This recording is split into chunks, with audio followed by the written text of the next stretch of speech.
hindi mo pinabayaan ang bawat isa sa amin, Lord. Lord, salamat dahil tunay nga pong naniniwala at nagtitiwala kami na sa pagpasok ng taong 2024, kung paano mo kaming iningatan at ginabayan, pinagpala sa taong nakaraan, ganun pa rin po yung sitliglig at umaapaw, O Lord Jesus. Salamat po, O God, patnubayan niyo rin po ang aming mga mahal sa buhay, hindi man po namin sila kasama sa oras na ito. Yung puso at panalangin po namin ay nasa kanila, O Lord Jesus. Thank you, Father. In Jesus' name. Amen. Amen. Amen. Amen.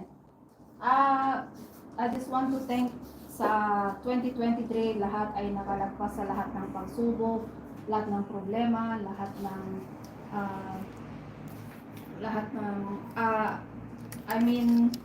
salamat at lahat kami ay healthy, lalo-lalo na ang mga pamilya namin sa Pilipinas.